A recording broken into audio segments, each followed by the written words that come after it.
மறைந்த பகுஜன் சமாஜ் கட்சியோட தலைவர் ஆம்ஸ்ட்ராங் அகில இந்திய இதர பிற்படுத்தப்பட்டோர் நல சங்கம் மண்டல மாநாட்டில் பாமக நிறுவனர் ராமதாஸ் குறித்து பேசிய வீர உரை வைரல் ஆகிட்டு இருக்கு.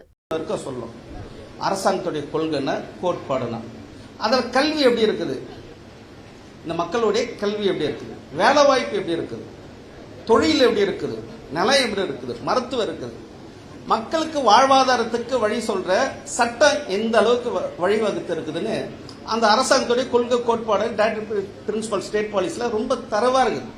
அதை பத்தி பேசுற கட்சி ஏதாவது இருக்குதான்னு பாக்குறோம் தமிழ்நாட்டில். இப்போது கிடையாது. அதனால இன்னைக்கு அந்த கட்சி கொள்கை ரீதியாவோ பாலிசி ரீதியாவோ பேசுற கட்சியா இருக்குது. அதனால நீ அவரை கூப்பிட்டுக்கப்பா அப்படின்னு அப்சல் கிட்ட சொன்ன. அது யாருக்காகனா உங்களை சார்ந்து இருக்கணும்ன்றதுக்காக தான் அந்த ஆலோசனை சொன்னேன். ஏன்னா இன்னைக்கு பாக்குறோம், அரசியல் பாக்குறோம், ஒரு வாட்சியை காட்டுறாங்க. இந்த வாட்சிக்கு பில்லு ஒரு மாநிலத்தில் இருக்கக்கூடிய அமைச்சர் இந்த பில்லை பத்தி வாட்ச் பில்லு, அந்த பில்லு ஏப்ரல் 14 வரைக்கும் ஓடின்னு இருக்குது. 2 மாசமா இந்த வாட்சி முக்கியமா இந்த சமூக மாற்றத்தை கொண்டு வர முடியுமா? 5000 ரூபாய் இருக்கு, 5 கோடி கூட இருக்கும். ஏதாவது ஒரு மாற்றம் வருமா சமூகத்துக்குன்னு பார்த்தீங்கன்னா எந்த மாற்றமே கிடையாது. இப்ப இதுதான் அரசியலா இருக்குது. இன்னைக்கு தொடர்ந்து பாக்குற ஒரு அரசியல் பார்த்தீங்கன்னா இது போல தரக்குறைவான அரசியல் தான் இருக்குது. ஒரு இனத்தை பத்தி பேசினு, மொழியை பத்தி பேசினு, ஒரு மனிதத்தை பத்தி பேசணும். இந்த மனித சமூகத்துக்குள்ள ஒரு சமத்துவத்தை பத்தி பேசணும், ஒரு சகோதரத்தை பத்தி பேசணும்.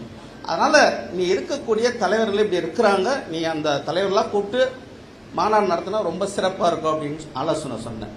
அந்த ஆலோசனை அடிப்படையில் தான் இன்னைக்கு வந்திருக்கிறாங்க, தலைவர்களாக வந்திருக்கிறாங்க. அதனால இன்னைக்கு அரசியல் பேசினே இருக்கும்போது அரசியல்லாம் பேசாதீங்க அப்படின்னு நம்மளுடைய இணையமைச்சருக்கு அங்கிருந்து தலைவர் அறிக்கை அங்கிருந்து ஒரு குரல் கொடுத்தாரு. கண்டிப்பா இப்ப அரசியல் பேசலாம், அரசாங்கத்துடைய கொள்கை என்ன கோட்பாடுனான்னு பேசி மக்களை சார்ந்து எது வேணா பேசலாம். அவ பேசும்போது இன்னைக்கு வரும்போது பாபா அம்பேத்கருடைய சிலை அமைச்சிட்டு மாலை அணிவிச்சுட்டு வரோம். அது நிறைய கூட்டத்திலாம் பேச. தமிழ்நாட்டில் ஒரு பிற்படுத்தப்பட்ட சமூகத்தில் பாபா சாஹேப் அம்பேத்கர் உண்மையை வரலாறு ஏத்துக்கின ஒரு தலைவரான டாக்டர் நிறுவன தலைவர் ஐயா ராமதாஸ் தான் சொல்லுவேன். நிறைய கூட்டத்தெல்லாம் பேசியிருக்கோம். ஏன் ஏத்துக்கினாருன்னு இருக்கு. செய்திகளை உள்ளது உள்ளபடி தெரிந்து கொள்ள ரெஃப்ளெக்ட் நியூஸை சப்ஸ்கிரைப் பண்ணுங்க.